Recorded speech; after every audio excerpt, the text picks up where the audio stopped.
Sveiki, draugai. Kągi, pirmadienis. Mes, kaip visada, skaitysime su jumis Eitybų taką. Mes šiandien praleisime porą sūtų ir skaitysime sūtą, kurią kai kurie iš jūsų turbūt jau esate girdėję. Bet jei esate girdėję, greičiausiai, jei iš manęs, tai greičiausiai girdėjot ne visą. Tai šiandien galimybė iškirsti ją visą ir galbūt truputį detaliau panagrinėti, pasižiūrėti iš arčiau, ką jinai sako. Šitą sūtą vadinasi laikai. Tai yra Eitybų taka 63. Esti vienuoliai šie 3 laikai. Kokie 3? Praeitis, ateitis ir dabartis. Šie yra 3 laikai. Ir toliau eina eilės. Būtybės, suvokančios tai, kas išreiškiama žodžiais, įsitvirtina tame, kas išreiškiama. Nesupratusios iki galo to, kas išreiškiama, tampa pavaldžios mirčiai jos. Kasgi iki galo suprato tai, kas išreiškiama, nemano, kad esi tas, kuris išreiškia žodžiais. Išsilaisvinęs nuo mąstymo, jis prisilietė prie aukščiausios taikos ir ramybės dimensijos. Tobulai suprasdamas tai, kas išreiškiama, taikus, besimėgaujantis taikos ir ramybės dimensiją, jis naudojasi to, kas išreiškiama, prasmingai. To įsitvirtinusio Adamo žinojimo meistro neįmanoma apibrėžti žodžiais. Tai, žiūrėkite, eilės gan gilios, bet iškart pažiūrim, pradžia, šiaip pati sūta, yra tik tai teigia, kad yra 3 laikai – praeitis, dabartis, ateitis. Praeitis, ateitis, dabartis. Ir tokios eilės. Eilės sakančios, kad žodžiai tai yra žodžiai. Ir jeigu tie, kas nesupranta, į ką žodžiai nurodo, jie yra pavaldus mirčiai, bet tie, kas supranta, jie naudojasi žodžiais prasmingai. Tai, kad Buda kalba apie praeitį, ateitį ir dabartį, jis tiesiog naudojasi žodžiais prasmingai. Nereiškia, kad jis daro kažkokį klaidingą teiginį. Nes, jeigu mes pažiūrėsime iš galutinės tiesos perspektyvos, tai laiko nėra. Laiko nėra. Bet iš galutinės tiesos perspektyvos mesgi gyvename šitame sąlygotame pasaulyje, kur mes skirstame. Ir mes naudojam žodžius tam, kad mes galėtume funkcionuoti. Ir mes kalbame apie ateitį, apie praeitį, apie dabartį. Bet tas, kuris supranta, kad tai yra žodžiai, jis nepasiklysta juose.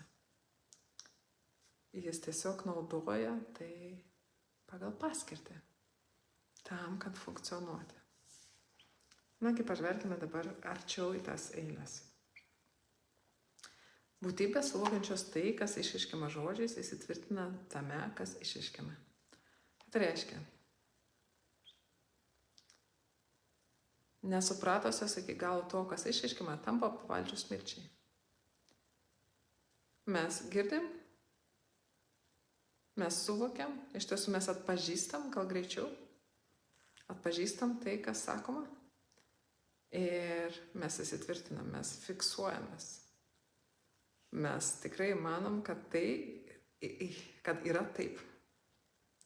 Žodžiai, jie iš prigimties, jie skirsto. Šilta, šalta, malonu, nemalonu, šviesu, tamsu. Mes skirstom žodžiais. Ir jeigu mes griebiamės už to, mes įsitvirtiname tame ir mes tikrai tikime, kad tikrai taip ir yra. Bet šilta yra visada sąlyginai šilta. Šilta bus lyginant su tuo, kas yra šalčiau. Bet tai bus šalta lyginant su tuo, kas yra karčiau. Bet mes įsitvirtinam, mes įsikimbam, mes atpažįstam, mes įsikimbam. Paprastos būtybės. Ir kai mes įsikimbam, mes tampam pavaldžios mirčiai. Ką tai reiškia?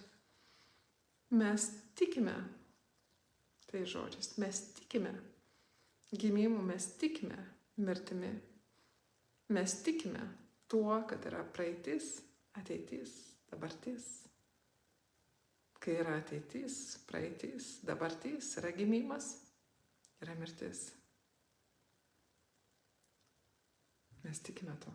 Mes tikime to, mes esame pavaldus mirčiai. Viskas, kas kyla, viskas, kas gimsta, galiausiai miršta. Mes tikime to. Įsikibė to žodžius. Bet Buda sako, kasgi iki galo suprato tai, kas išreiškiama, nemano, kad esti tas, kuris išreiškia žodžiais. Buda kalba apie neskirstimą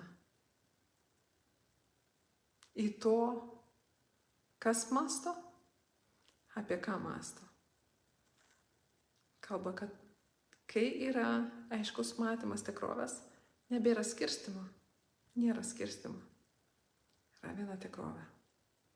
Nebėra to, kas mąsto, kam mintis priklauso. Mintis žino mintį. Tik tiek.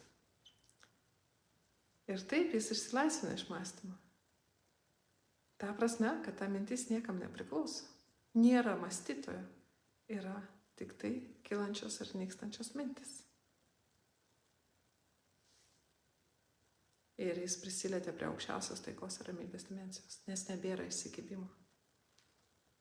Yra tik tai žinojimas. Yra tik tai žinojimas.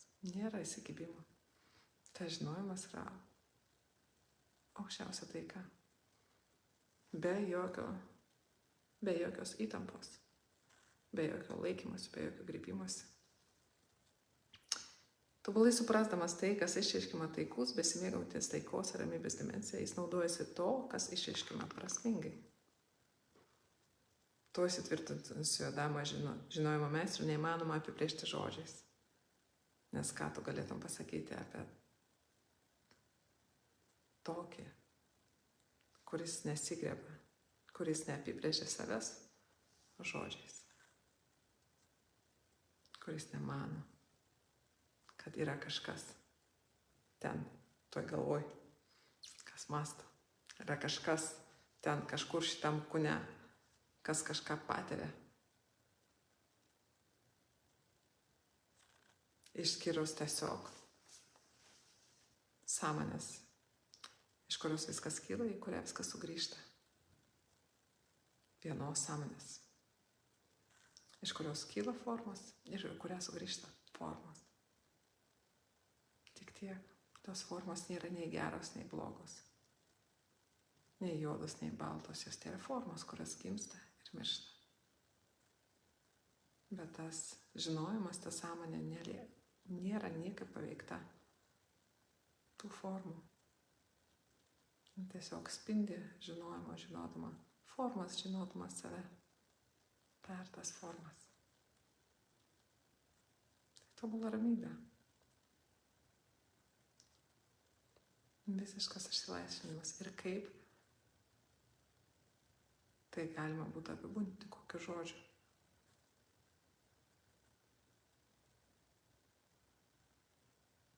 Dėl to apie Budą taip pat kalbama, kad Mara, mirtis,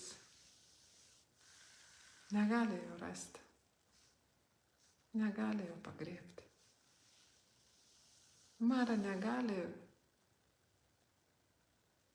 neranda, negali rasti.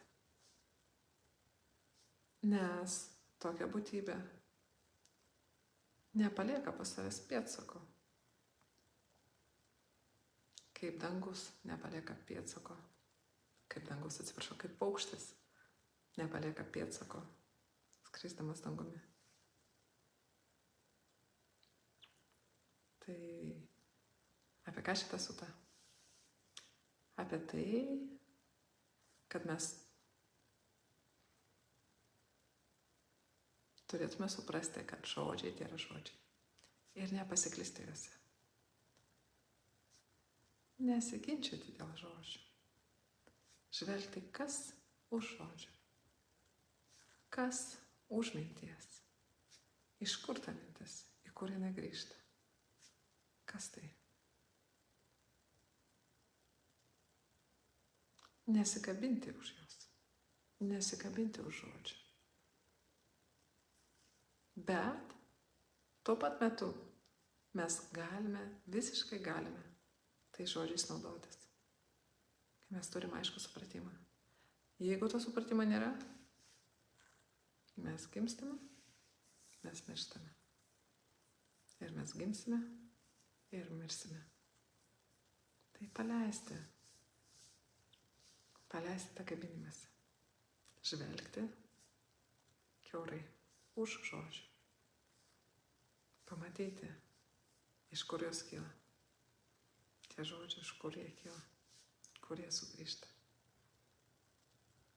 Ir taip būti laisviems. Mėgautis taika ir ramybė. Kiekvieną dabarties akimirką. Netgi jeigu mes kalbame apie ateitį ar praeitį. Netgi jeigu kyla mintis apie ateitį ir praeitį. Tai nieko negali padaryti. Tam, kuris žino tiesą. Tam, kas žvelgia skvarbiai. Taigi, manau, aš jums to ir palinkėsiu. Visas 2 savaitės linkiu jums žvelgti skvarbiai. Žvelgti skvarbiai. Matyti už žodžio. Už žodžio. Nepasiklysti juose.